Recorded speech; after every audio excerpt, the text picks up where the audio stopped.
We're going to focus on writing for the horror genre. We're going to use setting, theme, character, and objects to help.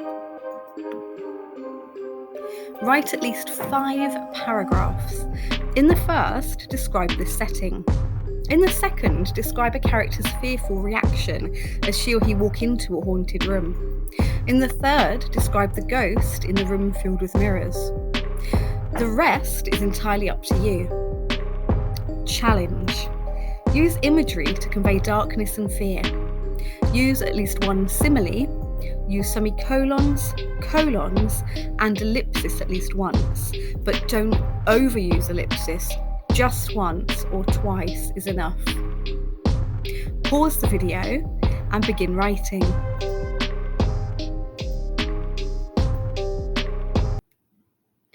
Okay, here's a sample piece of writing in the horror genre. See if you can notice some of what we call the tropes, some people would say cliches, but let's look for actually some of the examples from the horror genre, the types of language that are used, the types of imagery, the type of character, and the type of setting. Darkness emanated from the stone walls themselves. Not a star in the sky or a sliver of silver moonlight could soften the feeling of evil that seeped from its very foundations. Its cold stone walls loomed above the silent figure of a man. The fugitive knew he would have to accept his bodily fate outside, or chance his life to whatever lay inside.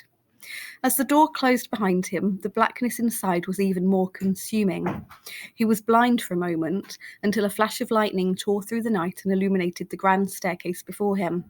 Cobwebs hung low, and a thick layer of dust lay heavy on the banister rail. He made his way up the creaking stairs in pitch blackness. Thunder roared outside. Each step filled him with dread. Another flash of light.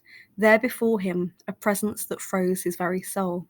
It filled the air with a dark foreboding and seemed to wrap itself around him like a shroud. He tried to cry out, but his mouth opened in a terrified, silent scream. He tried to retreat, but his own body resisted, a tearing, searing, burning that consumed his flesh as he pulled back. The building dragged him further into its dark heart. Was that a light? A golden glow beckoned him to a distant room. He barely dared to hope. As he approached, he startled as the sudden warmth, brightness, and glittering elegance of the candlelit bedroom appeared before him. He saw that each wall and surface was lined with mirrors. Each decorative golden frame seemed to glow in the light of 1,000 candle flames.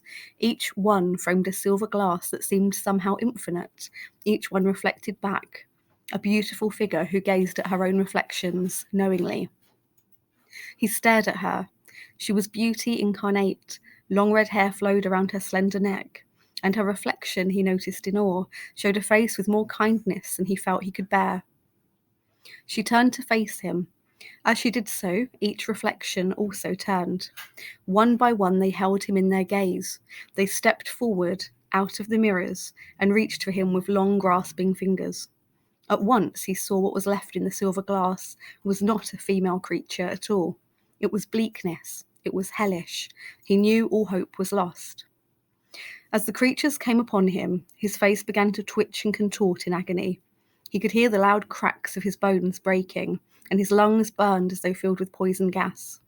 At the very moment his heart stopped beating, the bleakness of the life he'd led overcame him. As his blank eyes stared into the darkness, his damned soul joined countless others screaming in silent terror, trapped within the dark stone walls.